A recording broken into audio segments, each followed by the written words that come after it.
Hello and welcome to the No Fame podcast. Something a bit different this week. We'll be doing a two-part release of a Monster of the Week live stream we did back just before the holidays, featuring special guest Josiah of Dungeon Dad fame.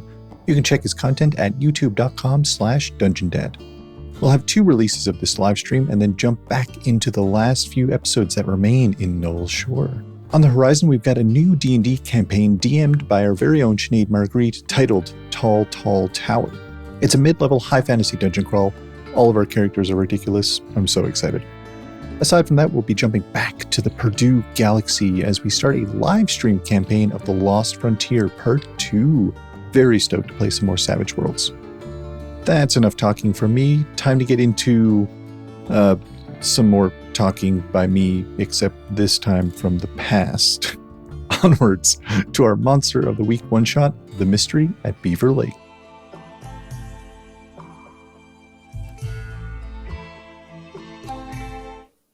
Oh my God, it's us. We're here.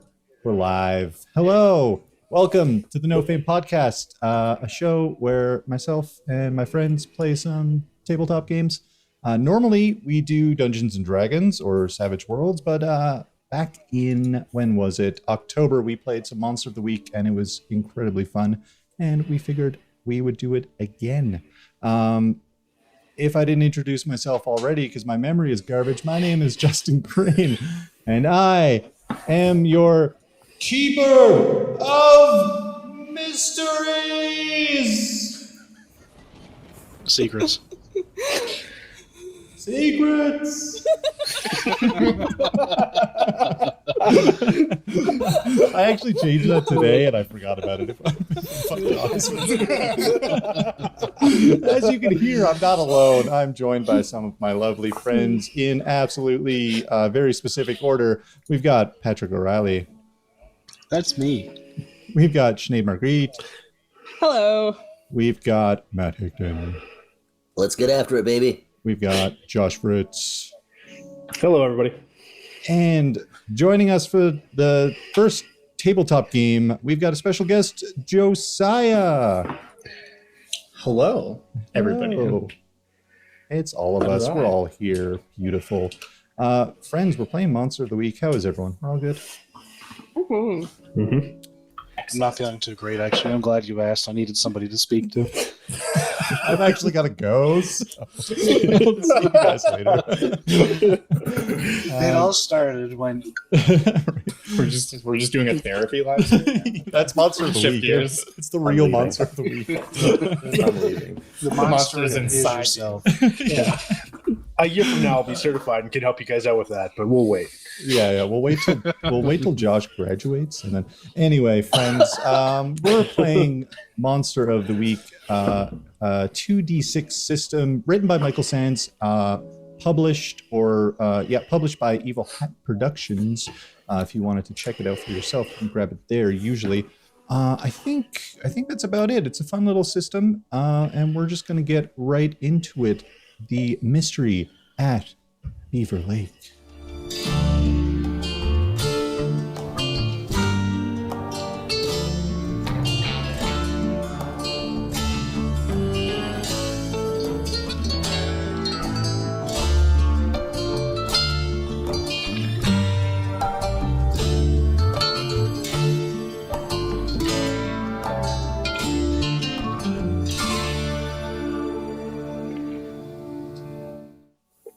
Oh my God.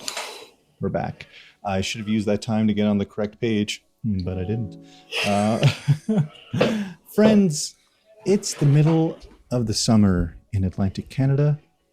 The sky is a lovely bright blue with not a cloud in sight. A warm breeze blows gently from the east as birds chirp from a blanket of trees covering the entire area. Off the main highway, a narrow road with old cracked pavement leads to a pristine sign. Welcome to Beaver Lake Provincial Park, where the slogan is, relax, like you just don't give a damn. Sorry. Beaver Lake is host to all sorts of activities, no matter what you're looking for. The 6-kilometer trail surrounding the lake makes for a lovely hike with beautiful views. The lake itself is used for swimming, kayaking, boating, fishing, and more.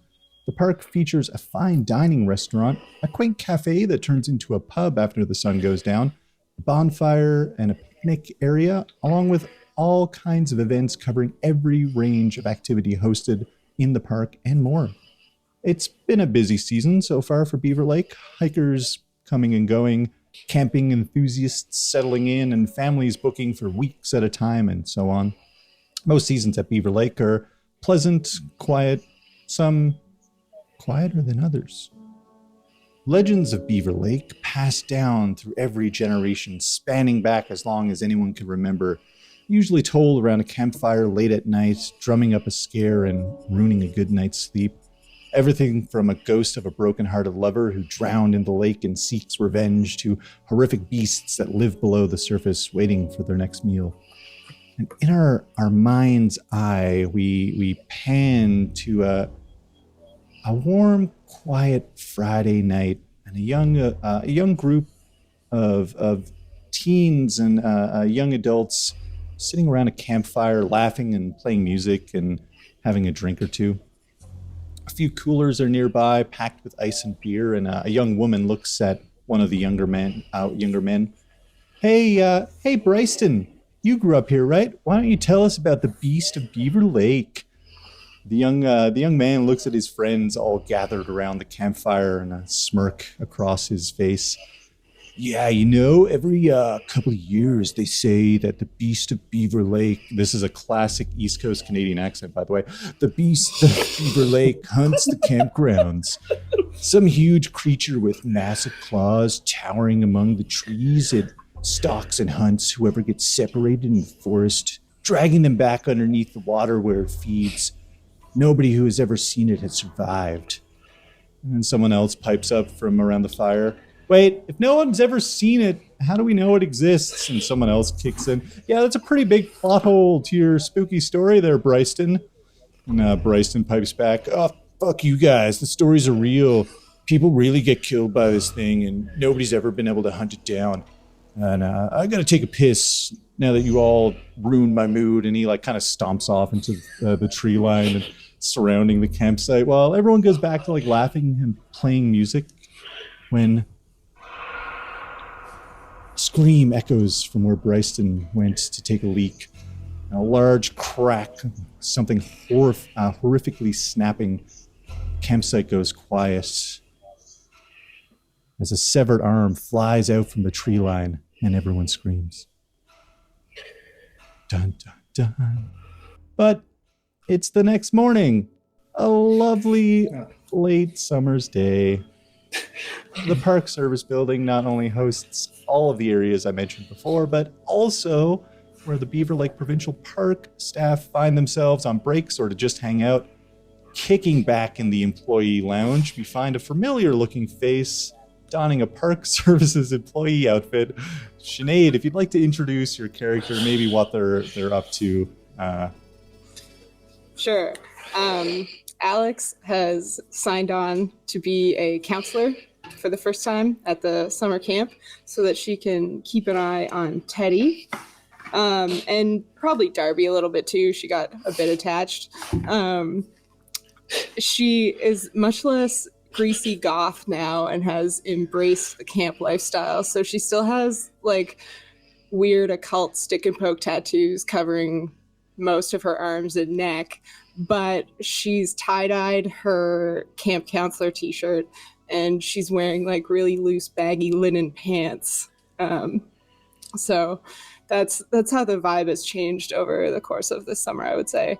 But still baggy pants are really convenient for concealing weapons. So not everything has changed. It's true. That's why emos don't have weapons. That's why. You're chilling out in the employee lounge area, and the door opens, and your boss / the park ranger comes in. You know him as Park Ranger Forrest Parker. He's He's in his late 50s. I'm so sorry. He's in his late 50s. He's not only the park ranger, but because of like budgeting, he's also taking on like the managerial duties and, you know, upkeep and scheduling and all that. He kind of walks in. He's like, "Oh, hey, Alex," and he kind of like he looks a little bit like tired. He's got like bags under his eyes. He probably works a lot. He's like, "I'm gonna do the rounds here this morning. I don't know if you want to keep an eye out for all them kids and shit. They've been, oh fuck, what a nightmare. Yeah, if you don't mind, I don't know, taking a look out for all them and make sure no one fucking falls in the lake or some shit." Sure thing, boss. You look like shit. What's up? I didn't sleep. Rough couple of nights, I guess. Just kind of tired, I guess. Right on. Okay. Yeah, I'll go make sure none of the kids die or whatever.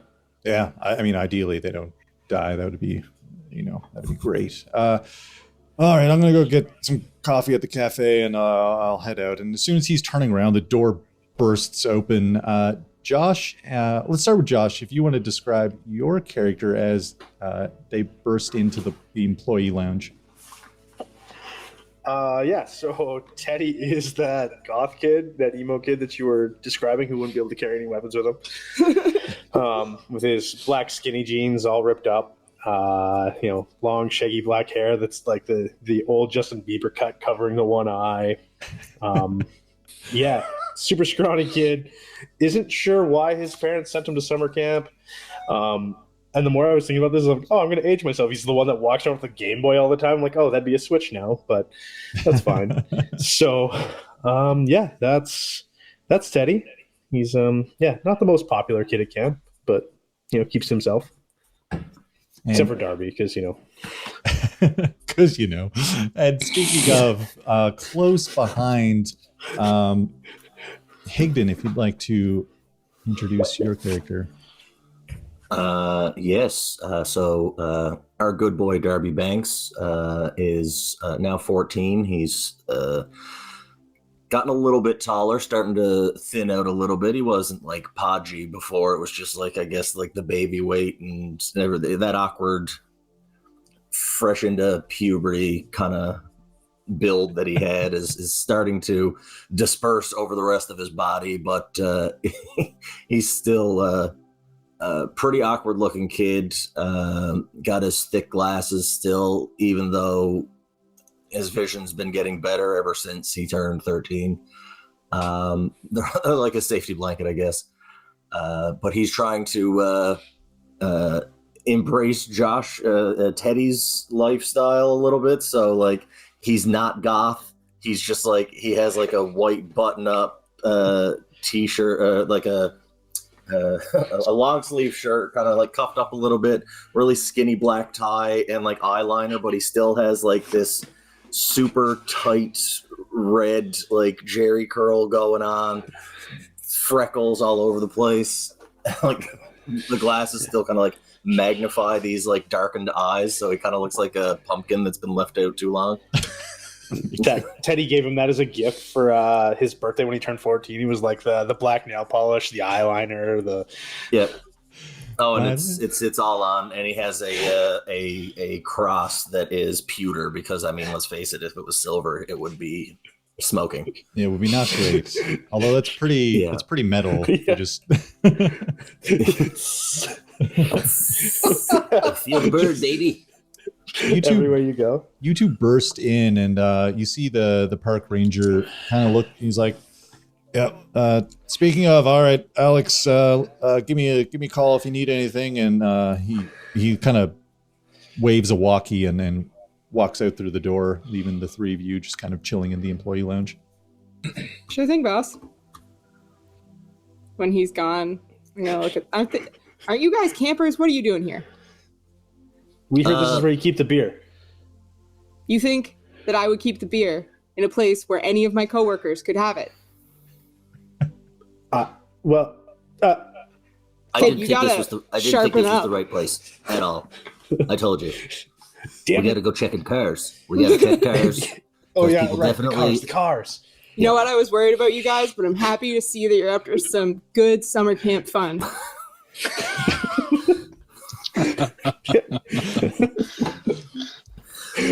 Classic thievery. Just teen things. Yeah. Alex, you got a pair of lockpicks on you we can borrow or no? You got to figure out your own lock picks, boy. There's plenty of things you can improvise. Just think about it. Alex, you're very quickly tiptoeing over into narc territory. Yeah. We're going to cut to Patrick's character. Patrick, if you want to introduce your character, what they're up to, maybe where they are in the park. I've got a little park map here that I can check out that map. Cut over to. So where is it right now that they are to? They're all in the park services, which is the lower east. There appears to be two of those buildings. Southeasternly one. The bottom right. Yeah. Okay. Sorry, my brain is still like in like tech mode. All right. Well, down in between sites 1 to 50 and 51 to 100, there's a little picnic area with a what was it called up here as a little bonfire and picnic area, and sitting down by himself, sitting on the top of the picnic table with his feet on the actual bench part, playing a little backpack guitar, is a young 15-year-old man. He's not quite a man. He's wearing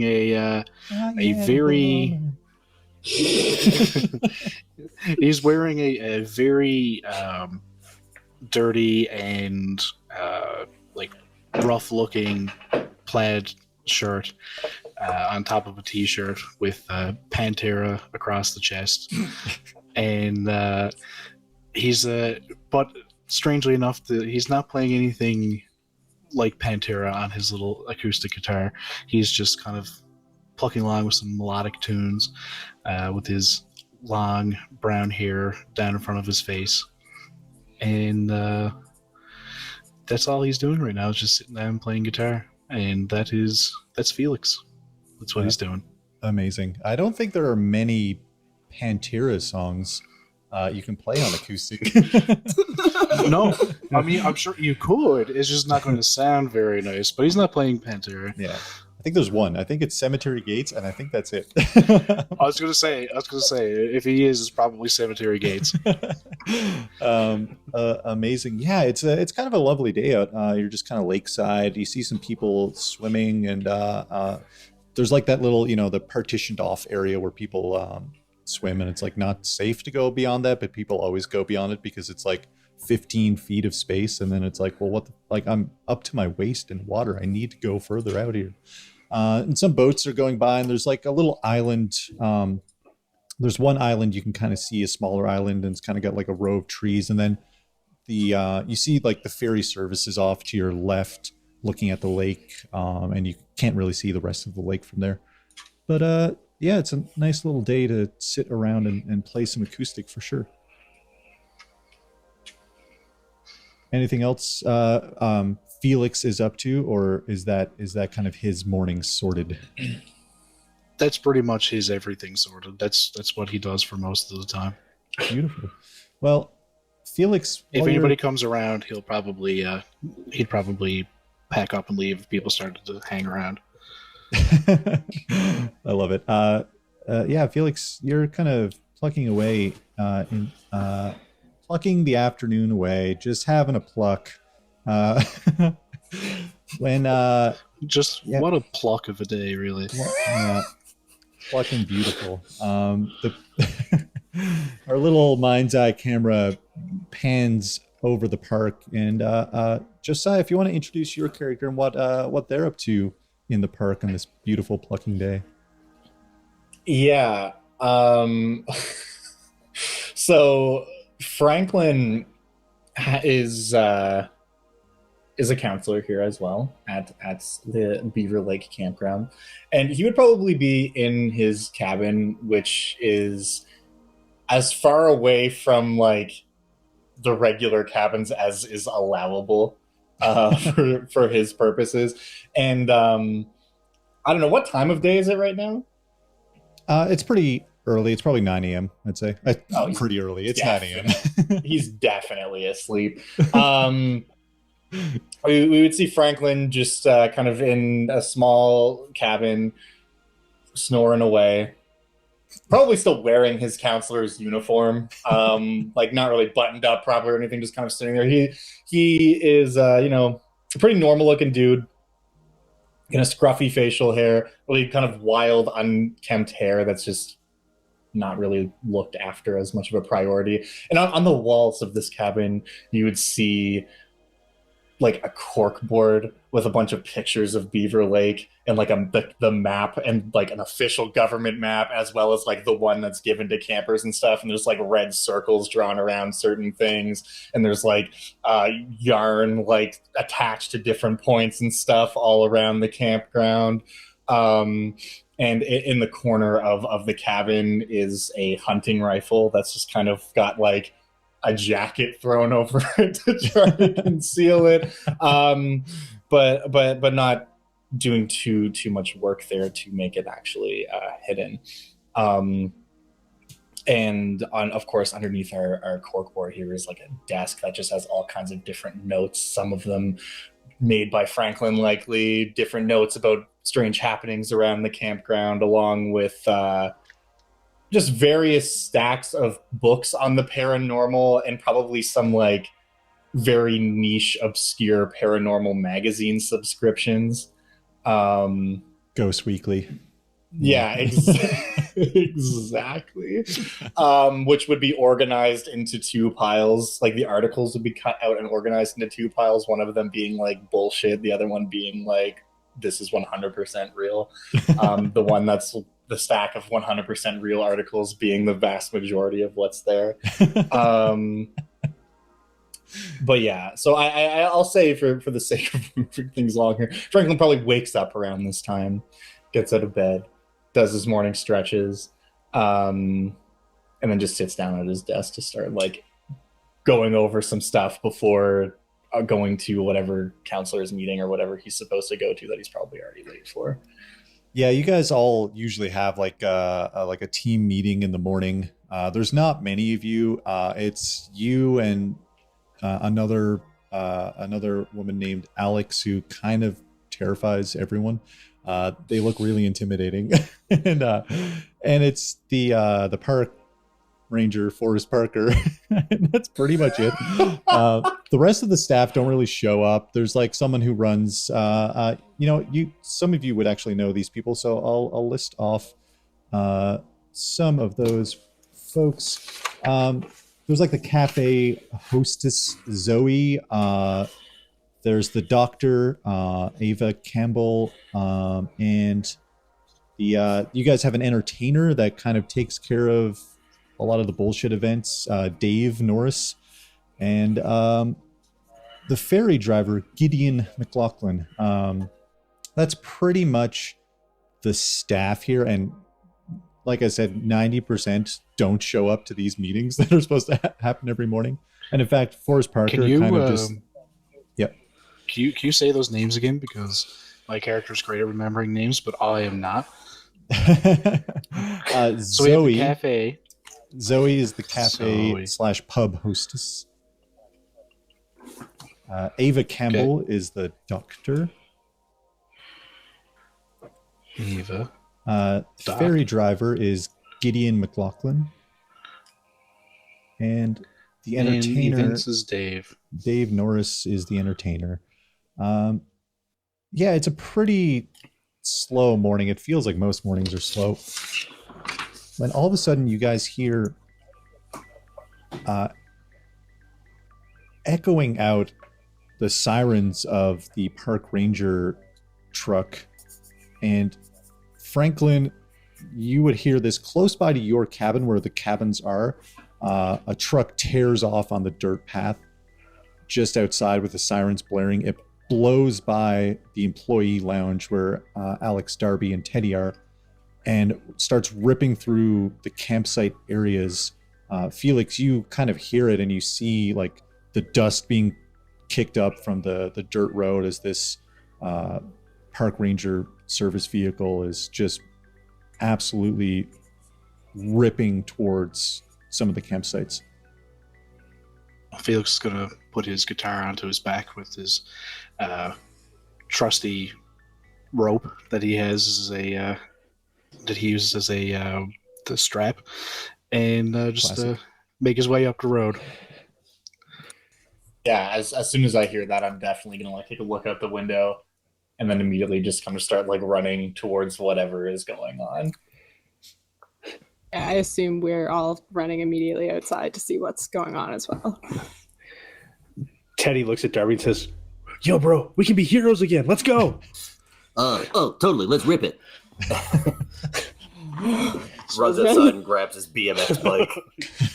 Yeah. Franklin, as you're kind of running out, you spot Alex, accompanied by two of the kids that are in summer camp. Yeah. I will kind of move to join with them while also continuing down this. And I'll just look and be like, "Hey, do you guys know what the fuck is going on around here?" Like, No, you didn't hear anything either? no. Just, all right, well, let's figure it out. Fucking government, probably.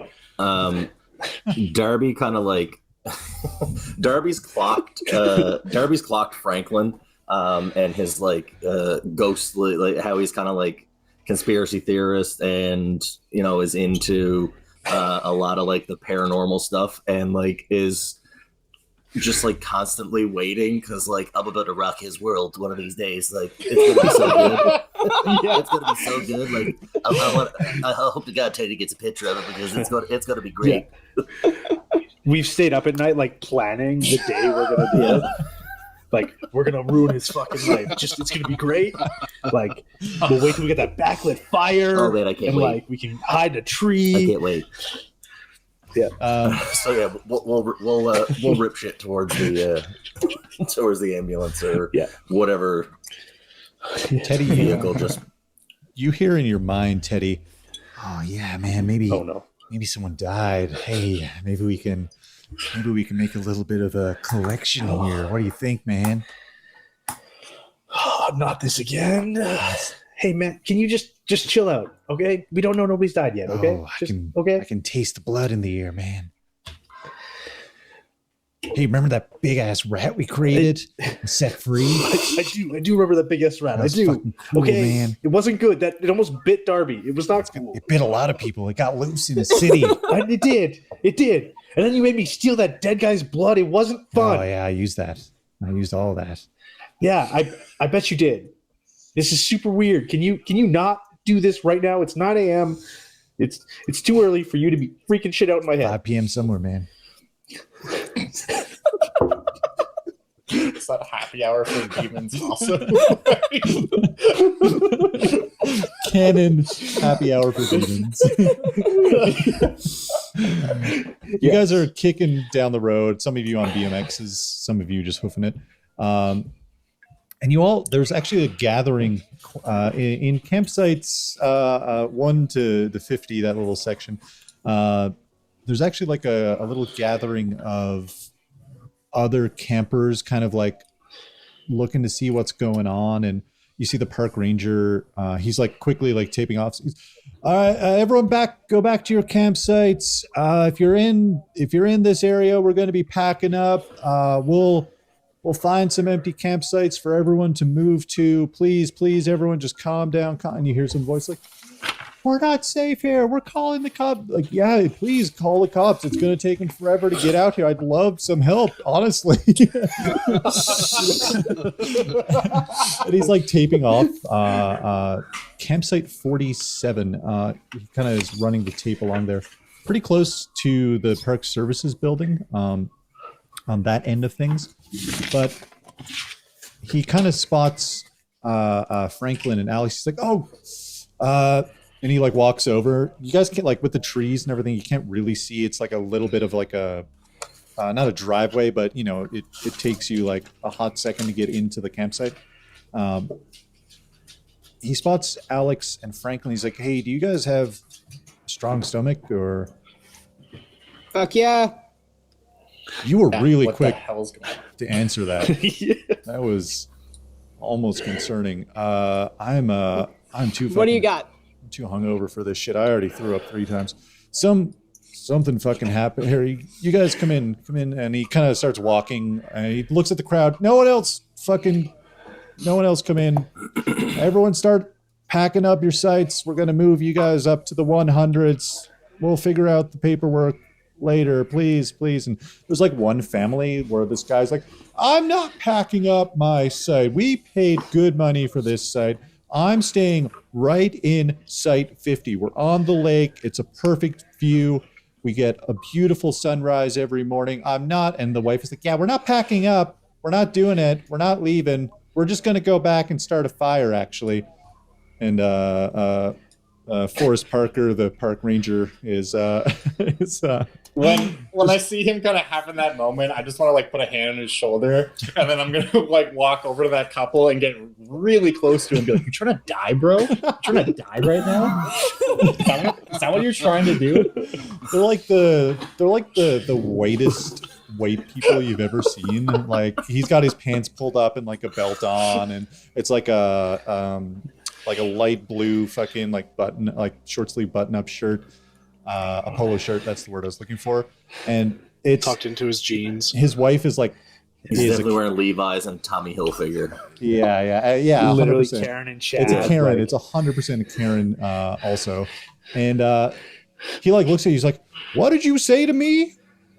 I'm just going, dude, you drink tap water? Do you drink tap water? I only drink Perrier. I can tell. I can see that in you. The fluoride, it's in the tap water. It's in your Perrier. It's in everything, dude. You buy that at a Walmart. You buy that at a grocery store. You're done. Okay. Fluoride and toothpaste, right? This guy thinks there's okay. Fucking listen to me. Look at me. Do you look at my teeth? Do I look like I brush my teeth with toothpaste, dog? Baking soda only. Okay. No fluoride enters this body. Anyways, just do what you're supposed to do. Be a good little sheep. Run along. All right. You stay here, bro. Like something's going on. Let's do If our you're not first, trying to die, you need to listen to this man. Let's do our first roll. Give me a manipulate someone roll, Franklin. Hell yeah. Because of my move C, it all fits together. I can use my sharp instead of charm when trying to manipulate somebody. Sick.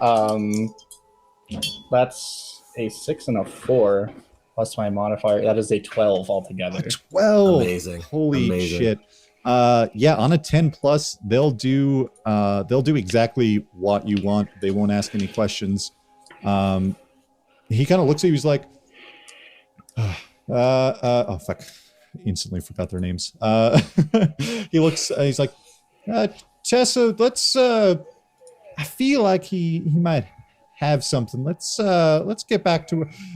Hey, Park Ranger Forrest Parker, we'll be at campsite 50 if you want to have a chat with us. And you see two of them turn around, and you see two younger, like teenagers, kind of in the background, and just like a boy and a girl. One is the boy kind of like is like eyeing these two people, and he looks at the girl, and she like sighs, and they like follow after them. You assume that they're kids. Yeah.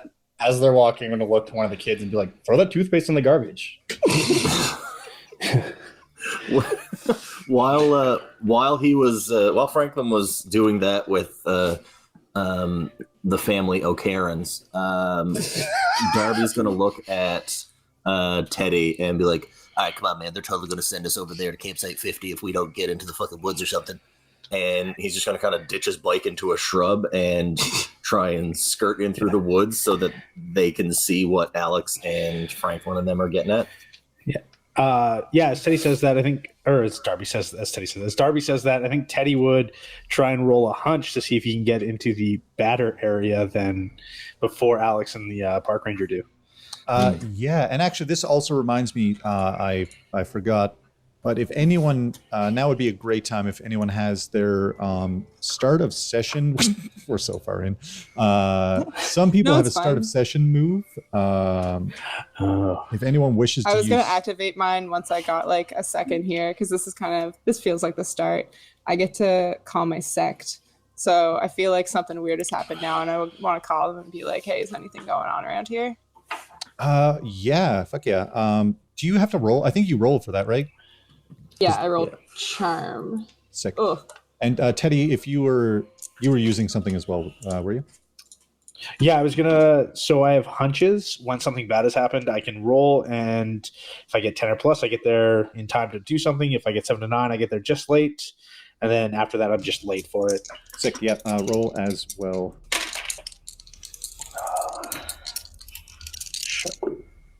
I got 8. Same. Isn't that that's a mild success, I believe? Yeah. What? Let's start with Alex. What?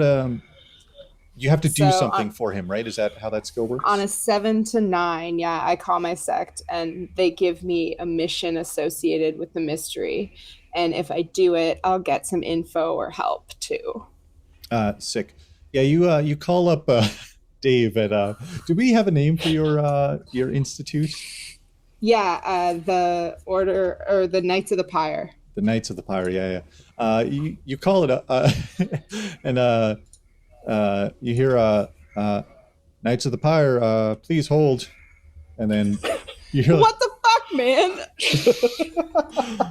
you hear. Dun, dun, dun, dun, dun, dun, dun, dun. For Christ's sake! And then you hear, hey, yeah, this is Dave. Who was I on hold for? Oh, I'm trying out something. I had to let all of our employees go because no one tells you when you're starting up like a secret sect that the money isn't great. Dave. Hey, what's up? I don't have time for this. I bought a voice machine anyway, just in case it might be handy. Dave, is anyone in the field except for me? You are my only employee. Yeah, Dave. So, I'm just okay. We'll move on. There's some really strange stuff happening up here at Beaver Lake, and I was wondering if we had any knowledge on the area or if this is coming out of nowhere. Beaver Lake. Yeah. There's a couple of things. There's a lot of. Let me just. Here's typing. He's like, oh, sorry. I'm on the lowest tier of internet that the company provides, and it's really slow. It's like that early 2000s dial-up. It's kind of rough here. Yeah. I get it, man. They made me turn in my axe when I came to summer camp because they're too cheap. They were like, "Oh, the summer camp will have axes. You don't get one anymore." That was me. I was the one who told you that. You know what, Dave? I had to reuse that axe. I had to give it to someone else, and then I had to fire them. So that axe, I'm sorry, that axe is gone. Yeah. So you let them take it. Yeah, it's out of my control. Do you know anyone that wants to buy a bunch of ancient tomes? I would say at this point, to anyone who's watching, Alex is just full on screaming into her phone, just slightly offside. She's not having it today. He's like, listen, if you can do me a favor while you're out there, I need to sell some of these ancient tomes. Rent is coming up on this building. We probably need to downsize. I probably don't need like a 6-office building anymore, right? Oh my God, I can't even. Yeah, okay, I'll see if there's a bookstore out here. I'll talk to you later. And she's hanging up now.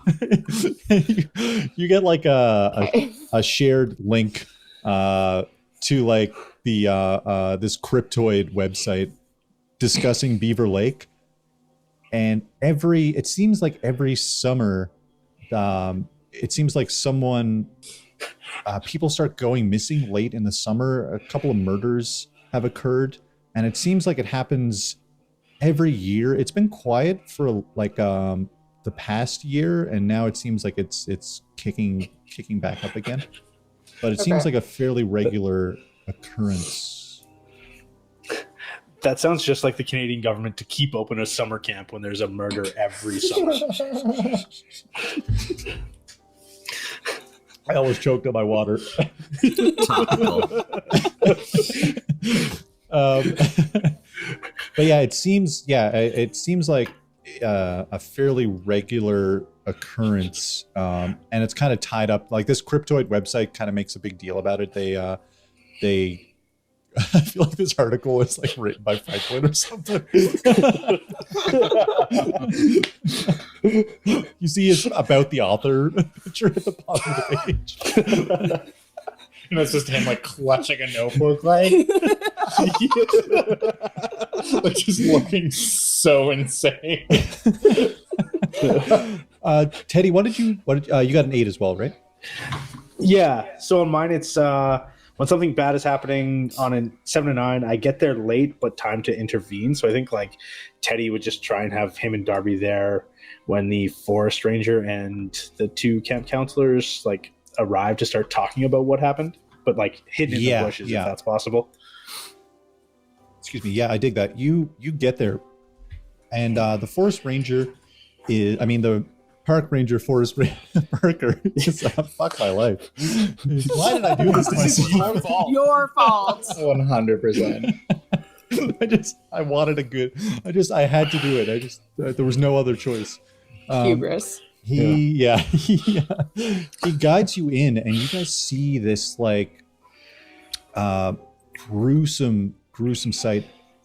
There's like half of a torso off to one side of the campsite. There's blood streaking along the ground entirely. There's a severed arm, and you see like a person just kind of looks like they're clawed from like neck to navel, just a huge gash. There's like broken beer bottles everywhere around the campsite. There's a broken acoustic guitar, and it's a horrific scene. It seems like about three or four people are dead, and a slew of different like body parts and stuff are around. And the ranger's like, oh god, the smell.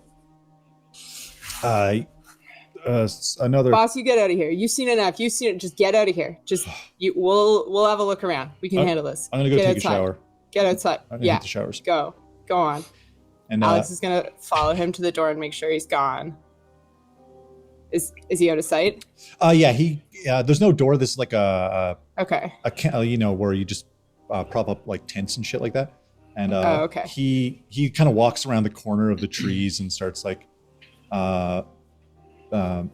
leaving the campsite. Alex, you notice Teddy and Darby just behind a bush. Okay, I'm gonna glare at them, but then I'm gonna round on Frank and be like, "You don't mind weird shit, right?" When you turn around, I'm like holding one of the severed arms, like looking at it. All right, the sentence dies in my mouth, and then I'm just gonna walk up into the middle of the blood and start tracing out runes, because I'm gonna do my other start of the mystery thingy. Oh, when Alex looks over towards Darby, he just kind of ducks it behind the tree and turns around to try and go the other way. And just to get Felix into the group, like he's just standing there, just like holding his guitar. I was about to say, as Darby whips around, Felix is just there, like, whoa. You're not a narc, are you? No. All right, cool. That's what a narc would say. What the fuck yes, that's what a narc would say. Yeah, I'm a narc. No, I'm a narc. If you're not a narc, who the fuck are you? Felix. What's this weird shit, Felix? Are you a narc? Clearly, we're not narcs. Look at us. I don't know. I think a narc would ask if someone else if they were a narc. That just seems like narcception, and it's super weird. Did you want to see some dead people or not? Yeah, there's some dead people in here. Oh, sick. I don't think he's an narc.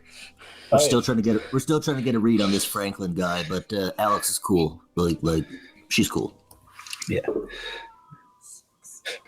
Oh wait, all right. Franklin's over there puppeting with severed arms, so I think he might be all right. No, I think he's probably pretty far from all right. Have you guys met him before? Yeah. He's been a counselor here for a while. No, I've never seen you guys here before. Yeah, we don't go outside much. Teddy's That so explains a pale. lot. Teddy's me level of pale. Yeah. My So is there- family need like alternate income for the amount of sunscreen I need for this silky skin. So is I there can anybody else feel around now Me burning through the sun. besides Frank and Alex? There are a couple of just the like, 5 of us. yeah, there are a couple of people still on the outskirts behind the tape. You see the two teenagers that were kicking around before after the O'Karens. I have a name for them, but fuck it, they're the O'Karens. They're just like the teenagers. They're kind of like looking and they're talking with some other people, and you see the younger lad of the O'Karens looks, and he's kind of like arms crossed, like trying to peek around the tape, and he like goes off from the group a little bit and like kind of like is looking a little bit, and then his sister's like, Gunnar, come on, we got to get to the campsite. Let's see if we can convince Mom and Dad we should probably move so we don't get murdered. And Gunnar is like, yeah, Aubrey, I just wanted to see what was going on in there. And she's like, yeah, I didn't hear anything last night. Where were you two? And he's like, I was around, and let's go. And they like head off, and Felix, you look into the campsite and see Alex and Franklin kind of looking over some of the grotesque features of this campsite. I'm just going to lay down my guitar somewhere safe and take off my my plaid shirt, and underneath I have a park ranger shirt that I stole, and I'm just going to quickly button it up and just walk out as if I'm part of the group. Fuck, he is a narc. Holy shit, he's a nerd.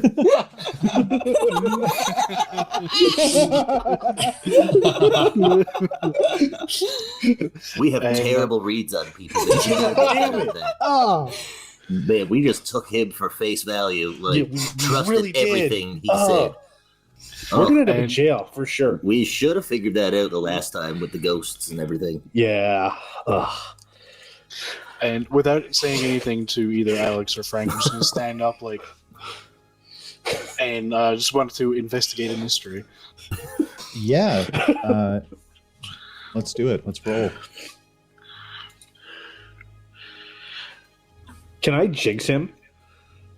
Because he's a narc. It's 8 plus 9, or 8 plus 1 for 8 plus 9. 9. Yeah. Yeah, if you want to jinx him, Teddy, what is that? You have to roll for that. I Right? have to, roll plus weird. Oh, that's 2 6s. So I got 12 plus 3 is 15. Jesus. So I plus guess- 10, I get. I think on our one Go shot, ahead. you were jinxing Patrick's character as well. Yes, I was. I'm pretty sure. You're getting a tomato, Teddy. I'm okay with that. I just want to interfere with the hunter, giving them a -1. Okay, so that puts him at an 8. It's still the same area for investigating a mystery. On a 7 to 9, you get one of. Do you have the hunter list there, Patrick? Yep. I also So you- have a thing where if I successfully investigate it, I get an additional question, which is what magic was done here. Oh, interesting. So you get what magic was done here, and you get one more question from this list, correct? Yep. Okay. I'm going to go with. I'm just going to go with what happened here. What happened here was 3 to 4 people were brutally murdered and ripped apart by something that doesn't seem entirely human. Great. And what kind of magic was done here, if any?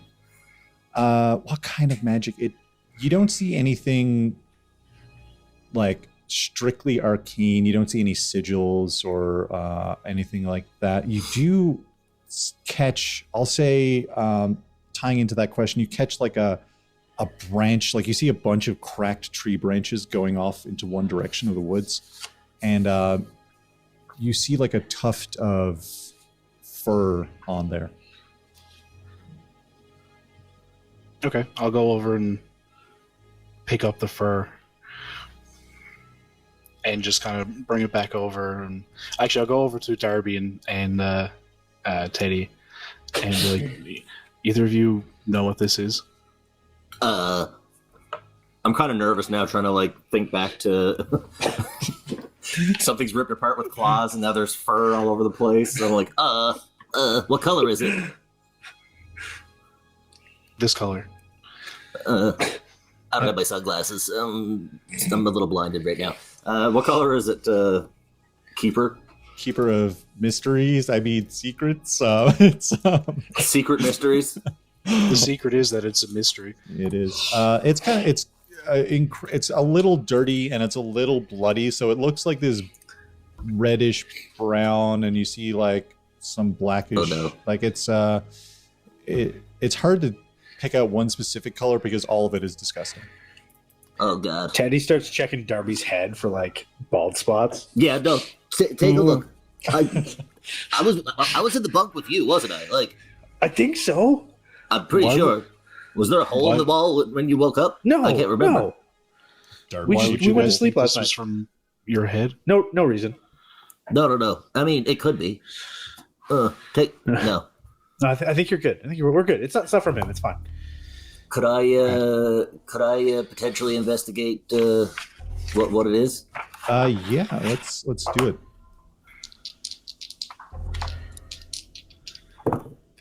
Nope. 4. You have no idea, my dude. You're Oh, super God. paranoid. You're too nervous. I did it. Yeah, you're so caught up in your own mind about it. You don't know what's going on. Could I use magic to observe another place or time to see if that was him or not? Interesting. Yeah. Let's make that magic roll. Magic roll. That's a 10. A 10. The magic works without issues, and you get to choose your effect. Ooh. Which I think Effect, would yeah. be the observe. Are you doing magic on the fur? What are you doing magic on? Yeah, tell us, what does it look like when you're doing this? You hear a voice like, "Oh yeah, man, you want to? Let's take a look and see what happened, eh?" Yeah, I want to know if, dude, Canadian can you demon. just not be so creepy about this? I just want to know if Darby was here last night and if it was him or not. Okay? Just show me that. Yeah. Don't let go of that fur. I'm gonna keep that fur. And you see like you start to see like this image in your mind, kind of like an old TV being turned on, and you see Darby asleep in his bunk all night, or in his. You guys are probably staying in like a, what's the word I'm looking for? It's like a massive bunkhouse. Yeah, bunkhouse. And stuff. Yeah, exactly. Yeah. Bunkhouse with like rows and rows of these bunks. Kind of up near Park Services is where they keep the bunkhouse for the like kids who are actually doing the summer camp. Cool. Yeah. So like Teddy's eyes would have like gone like full black to see that, and then like they come back to normal. He looks at it. Wasn't you, Darby? We're good. Okay, Darby's like heading over to Alex, like, "Oh God, Alex, I might have messed up." Darby, get back here. Oh, It wasn't you. Come back here. so, Hey, what did you just do? he has seizures. Seizures don't make your eyes go black. Let me see the No, fur but again. I closed my eyes. It's my eyeliner. That's the problem. Yeah, of course. My it is. eyeshadow. I'm gonna take the fur in my hand, and I want to use magic on it to see if I can. I don't know how magic really works in this at all, but I want to see if I can figure out a direction of where whatever this belongs to would have gone from here. Yeah, let's roll 2d6 and we'll see what you get out of that. That is a 6. A 6, Ooh. beautiful. Oh, wait. plus 2 is 8. Oh, an 8. Ooh. It works imperfectly. So you're trying to figure out what direction you're trying to track, essentially using magic. You have a glitch with that because you didn't quite hit the number. You didn't hit that 10. Okay. Well, before you choose it, let me describe how or what I'm doing. Yep. So basically, I'm basing his magic, Felix's magic, off of King Killer Chronicle magic. So he is essentially using a connection between the heat in his body and the fur in his hand to try and create a connection to it so he can feel wherever the other fur would be. But the source of the energy is coming from the heat of his own body. Oh, interesting. That's great because one of the glitches is that you take 1 harm. So Perfect. You tune in this this very like biological form of magic, and you detect that it would have left through the woods, like crashing its way through, and then went out into the water somewhere in that direction. And as you're doing this, you kind of like the fire, even though it's been out for like 8 hours, erupts into flame, and you fly back, taking 1 harm.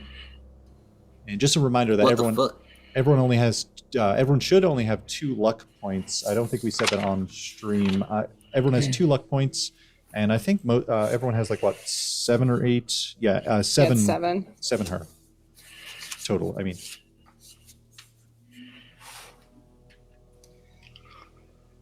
Lovely. Teddy, did you do that? No. No, I did that to myself. Did it look like I did that? Like, come on, man. You know how I work. And I'll go over and pick up my my plaid jacket and my guitar again, and I'm just going to keep the fur in my pocket. I don't think he's. I don't know if this guy's a narc. I don't think he's a narc anymore. No, Can I say that I saw when Darby started heading towards me, and oh yeah, he was panicking. And then Teddy called him back, so that I can look up in time to see a burst of flame from this new kid that you guys are hanging around. Is that right? Yeah, you would see he got Felix got close to the campfire, and then whatever he was doing, the fire just erupted to life, and then instantly went back out again. Okay, Alex just finished a blood ritual and has some wet blood that she found from the horrible murder scene swabbed on top of her eyelids so that she could see the future. The fuck? And it was only mildly successful, but I get to carry one forward for later. But she's gonna just book it towards you guys since you picked up some new magical friend and there's weird shit going on. Oh god, thank God you're here. I totally thought that I did it. It's like it all tracks, and there's like bloody fur everywhere. Fur everywhere. Yeah, Teddy Sorry, said I was a little distracted. They're gonna try and get the blood off their No, face. it's totally cool. Teddy said that I'm in the clear though, so it's still completely a mystery. Yeah, he's good. We know this. We know Darby. He's not violent. No. Alex would be entirely staring suspiciously at this new kid. Oh, this is Felix. He may or may not be a narc. He definitely doesn't work for park services. Yeah.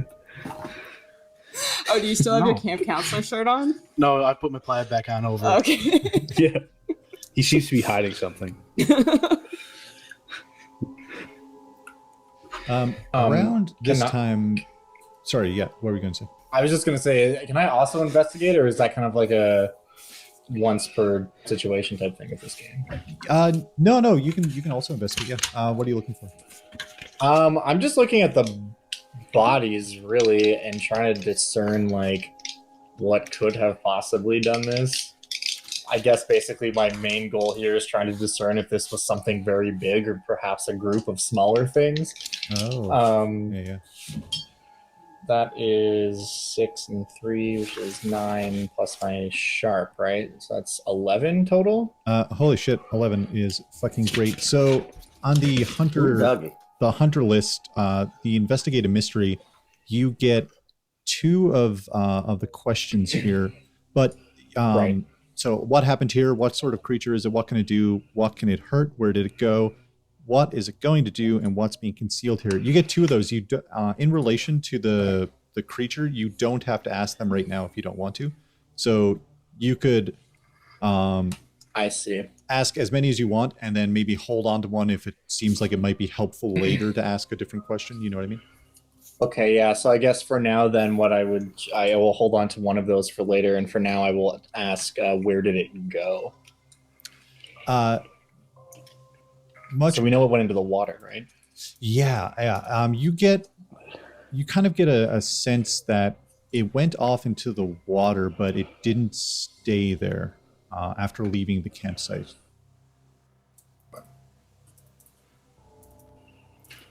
Very cool. And you got one that you can hold for. I'll hang whenever- on to that for now. Yeah. Whenever it's How appropriate. close are we to Frank? It's a fairly large campsite. Like there's 3 tents that are all set up here, so it's probably like 20 odd feet around. So it's up to you guys how far spaced out you are. Okay. I guess I just feel stupid jogging back and forth, but I'm gonna go back over to Frank now that I realize the blood. kids aren't like dying or something, and be like, "Hey, did you write that thing about the summer murders here?" Oh, yeah, man! Someone actually read that. You put that stuff out there. You always wonder, but like, I mean, honestly, God bless people like you. My organization would be in rough shape if it weren't for... And she visibly struggles to not say something like a little bit insulting at this point. yeah. As soon as you say that, as soon as you say the word organization, she's like, wait, CIA, Illuminati, FBI? What are we talking here? Organization? Oh, I forgot what Are it's you a like to talk cop? to you You people. have to tell me if you're a cop. That's the law. I'm not a cop.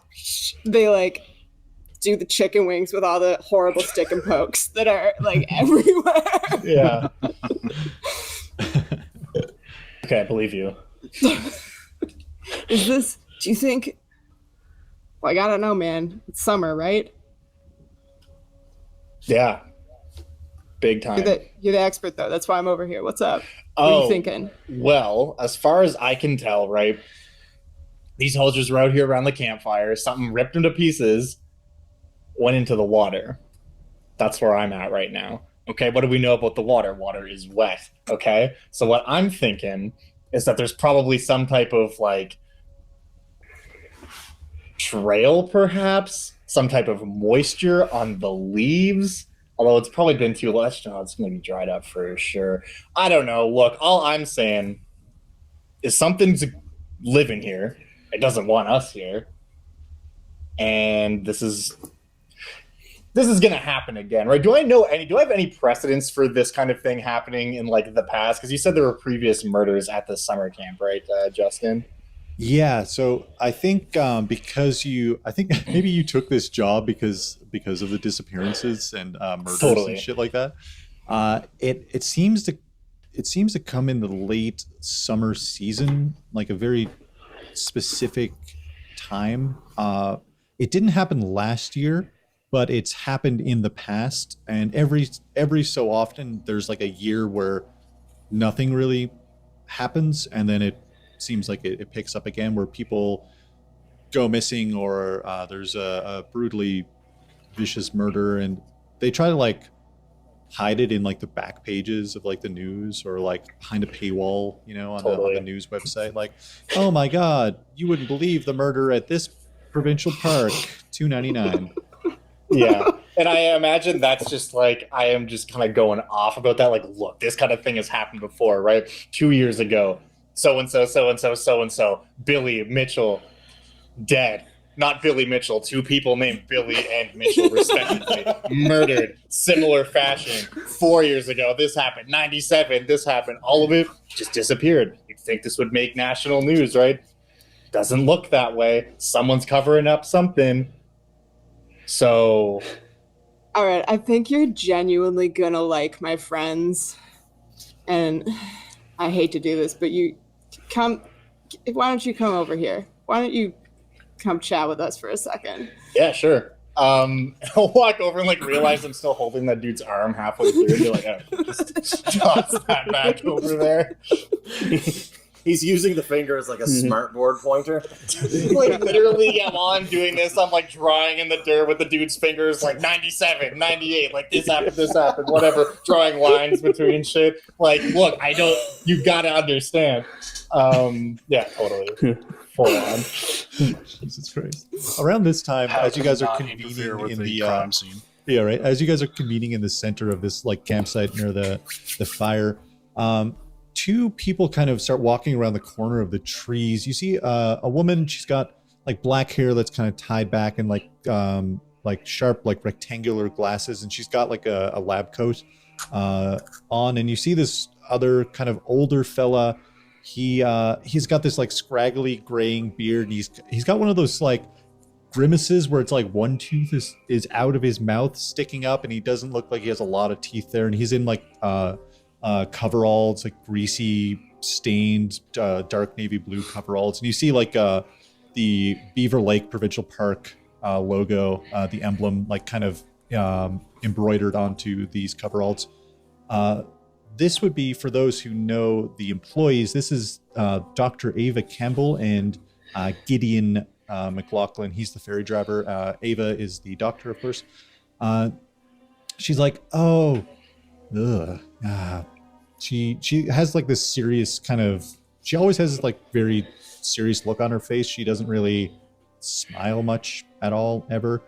She's like, yeah, Forrest told us it was kind of a grisly sight, and she kind of rubs her head.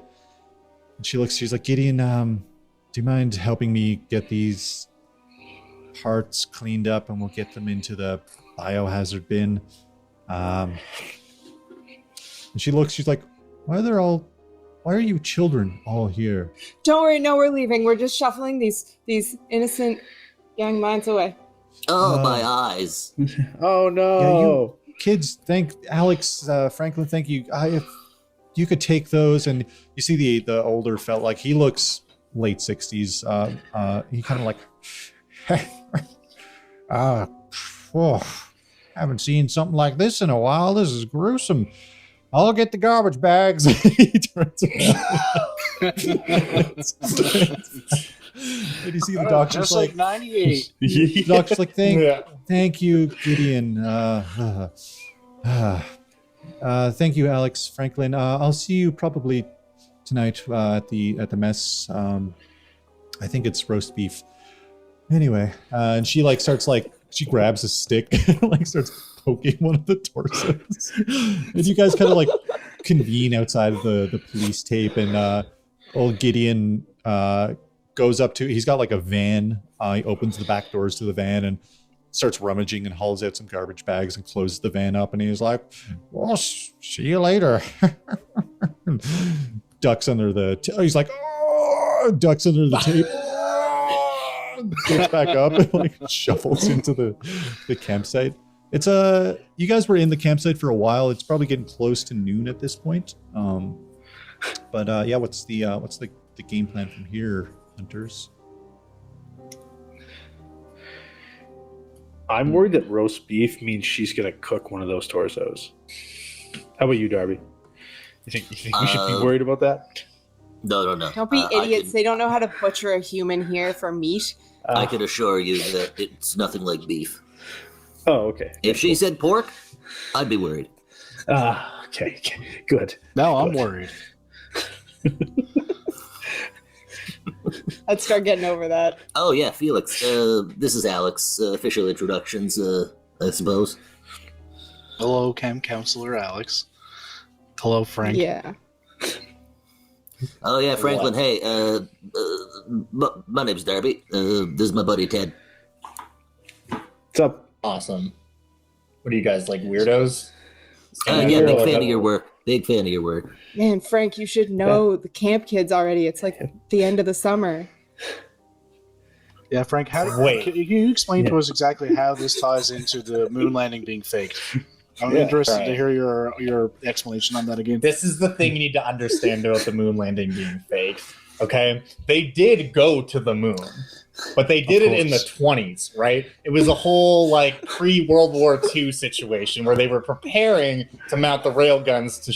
They knew that it was coming. They knew that World War II was coming. Okay, so they were getting ready to do it. They didn't want us to know about the base, right? So then come along into the 70s, and it's like, well, how have we not made it to the moon yet?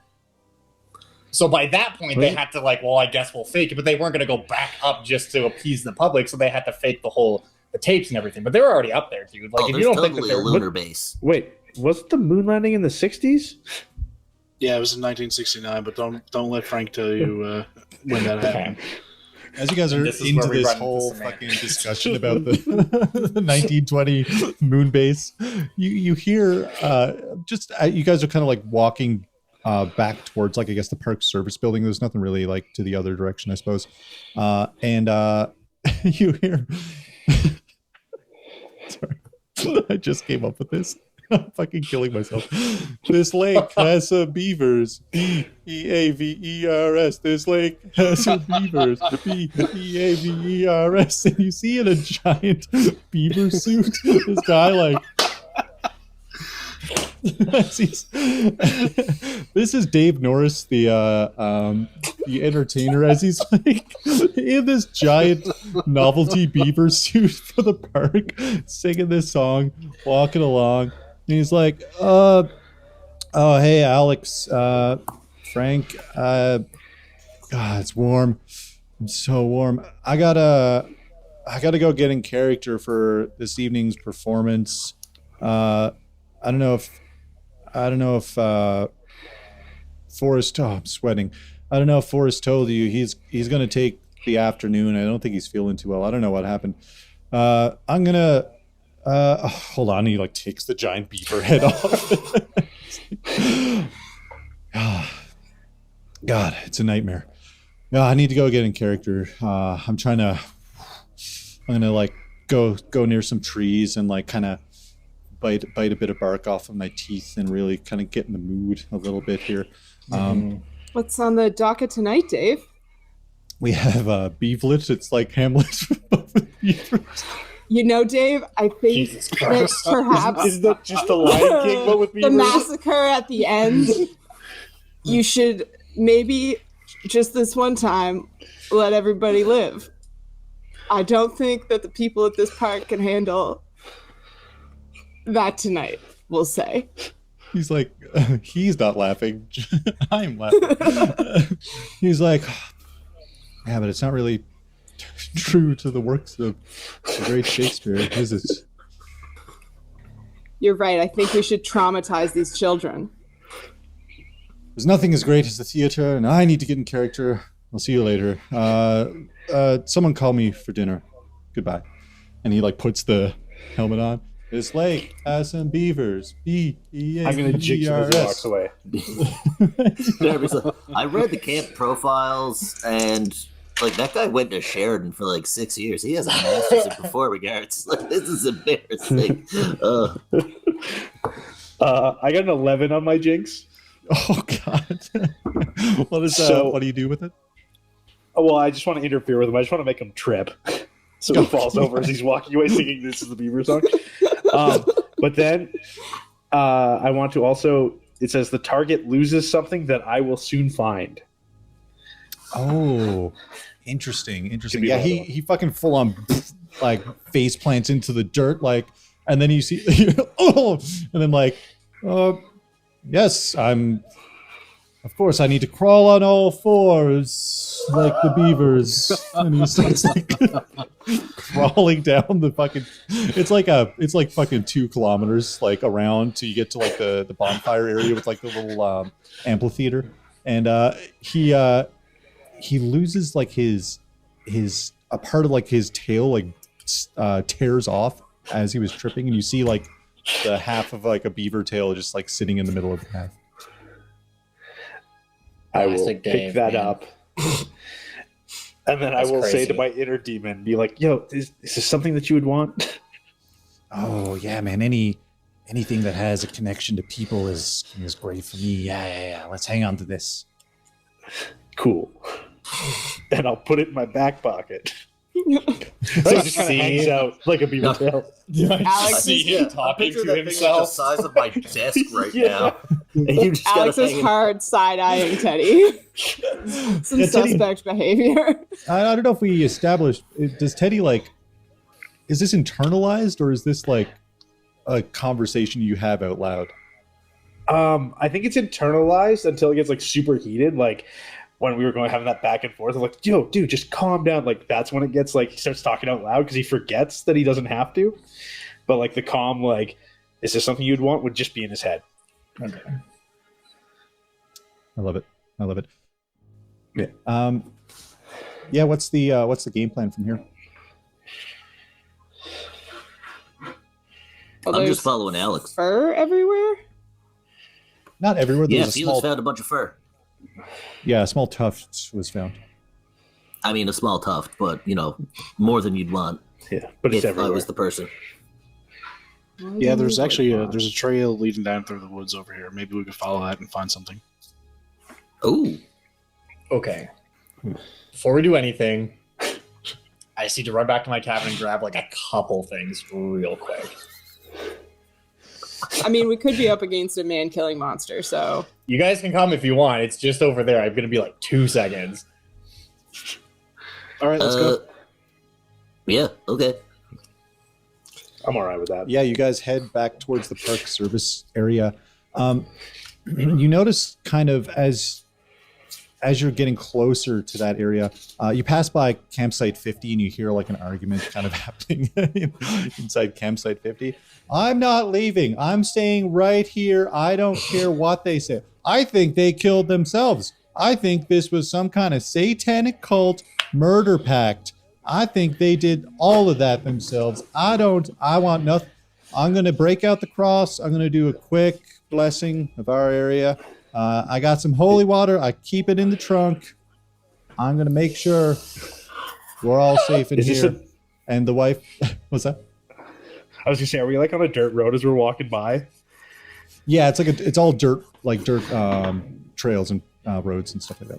Teddy totally draws a circle with like a star inside of it and then puts an arrow towards that campsite with his toe. You see, as you're kind of doing this and you like look back up at the campsite, you see Gideon, like one of their teenagers. He's kind of like just looking at you. Gunner? Oh, what did I say? Yeah, Gunner. I said Gideon. Yeah, Gunner. Gunner is not one of their teenagers. I mean, damn it, Gideon is not one of their teenagers. Gunner, my brain works, is he's kind of looking at you. He's got like this dour look. He's wearing like a leather jacket, like one of those longer leather jackets, and he's kind of just like arms crossed looking at you, and then he just turns and leaves. Teddy just walks a little faster. Like, This is Say the what you will Karens about- from Site 50, right? Yeah. Yeah. That would be Gunner O'Karen. Of course. Say what you will Is about there a that car- kid. That is a hell of a jacket. Oh yeah. Is their car up like where they are, or was she like pointing when she said like in my car? Did she like point back towards her campsite? Yeah, they've got like a tow along trailer camper. And all of the O'Karen family is currently right here in this location. Two of the parents seemed like they're in the back. Gunner is kind of like staring down Teddy, and you don't see the daughter. Okay, never mind. But yeah, you guys If kind they of were all there, I was going to go down to her car. As we kind of walk, I like nudge Teddy. I'm like, what the fuck's up with that kid? I know, he was super fucking weird, right? Yeah, Like, he's I'm weird, but he was weird. Yeah, no, there's something going on there for sure. Yeah, let's. Yeah, Frankie. Let's keep an eye on him. Yeah, that guy's As we walk possessed or past some the shit, dude. occurrence, I'm gonna take out the guitar and just pluck along to the do do do do do do do do. Just and then put it away again once we pass by the occurrence. I just feel like this is a soothing little tune for them. You guys make it up to the park rangers, the park services area. The area kind of has like a little bit of everything around here. It's sorry, I'll turn off my horror music. It's just like in the background. The area has it's got like the cafes there, the mess hall, the bunkhouse. You guys, the actual employees of the park have like little cabins that are nearby. Forrest Parker, the park ranger, has his own. He has like the largest of the cabins. You see his truck is parked back there. It's like not even parked right, and it looks like there's like some vomit or something like outside of his truck. Beautiful. And yeah, everything else is basically there for you guys. Can we say somewhere on the way Alex stole someone's large wood chopping axe? Yeah, let's do what would this be? I feel like this would be like stealing feels like act under pressure because you're trying not to get caught. Okay.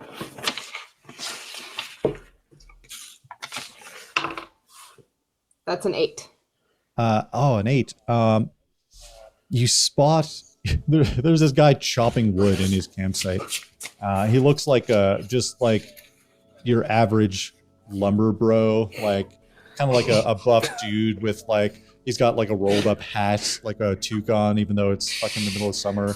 And his sleeves are rolled up, and he like wipes some sweat, and it like splatters on the ground, and he like sticks the axe into the chopping block, and he's like, makes his way over to the tree to reset his TikTok video. Alex sneaks up behind and steals the axe. 100%. That is exactly what's happening. On TikTok. He's on Lumber Talk, and you hear like the tapping of a keyboard, like hashtag lumber, hashtag trees, hashtag van life, hashtag FYP smiley face. And you see You hear the the axe. music. I'm a lumberjack and I'm okay. You see the axe there, and you could try to go for it. Okay, yeah, definitely. All right. As you're taking the axe, he like stops as he's taking a selfie, and he's like, can I help you? I'm gonna dead eye stare at him and be like, I need your axe. He like spots that you're working for the park services. You guys don't have axes, your park services. I've also got blood smeared on my face. Right. So he goes, you guys don't have axes? I don't have enough axes. I need this axe. All right. I don't want any trouble, Ranger. And he's like filming this. You see like the little, he left his flashlight on. You see he's taking like a video of what's happening here. Sick. Can I, I'm just gonna yank it out and walk away, but can I do harm? Like, can I use magic to inflict harm to his phone specifically? I'm trying to look at what the options for magic are. Yeah. Magic has inflict harm is one of the options. Yeah. Enchant a weapon is another one. Do things beyond the human limitations, barring portals, trapping people. But yeah, doing harm feels appropriate. Okay.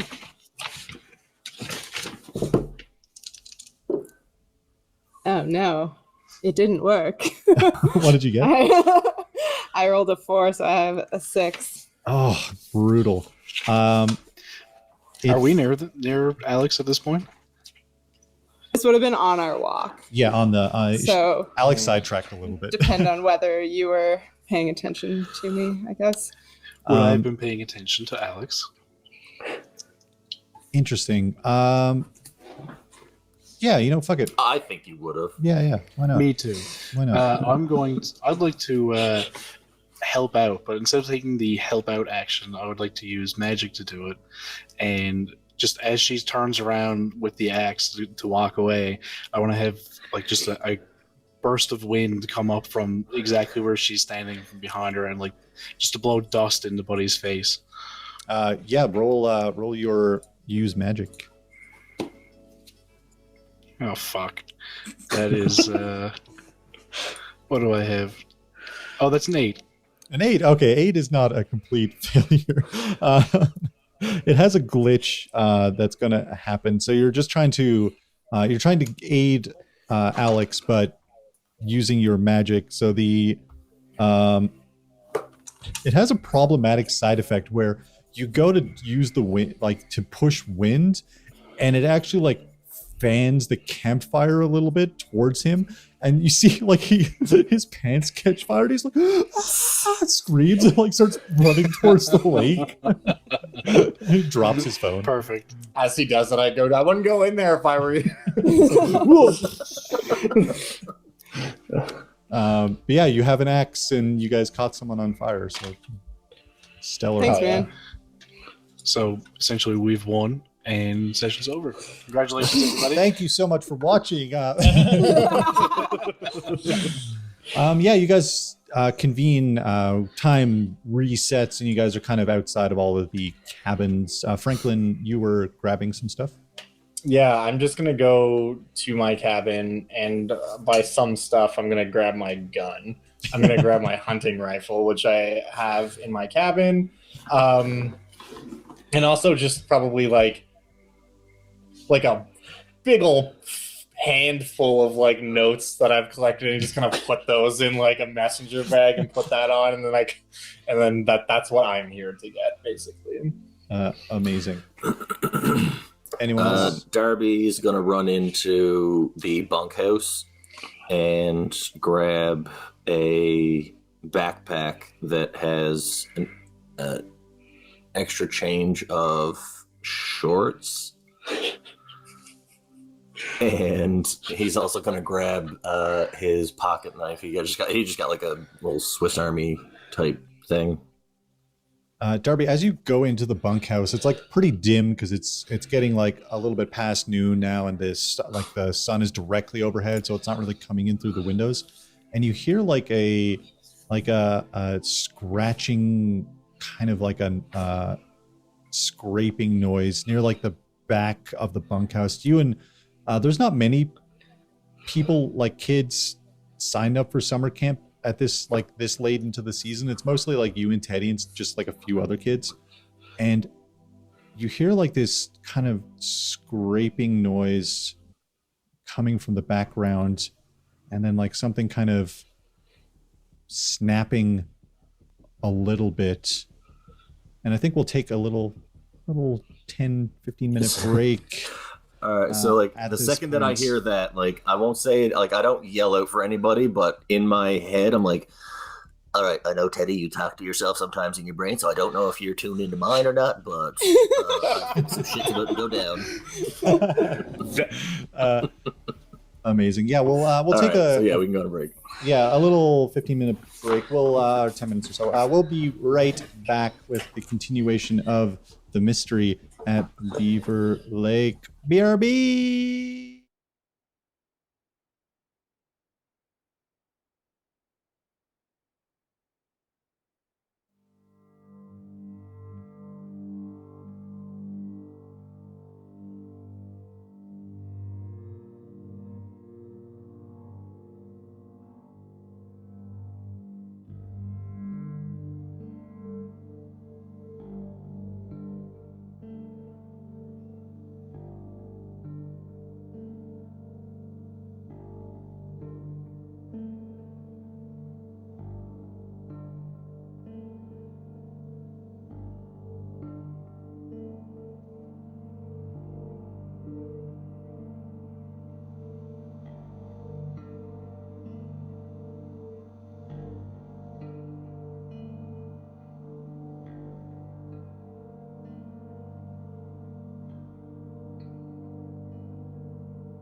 you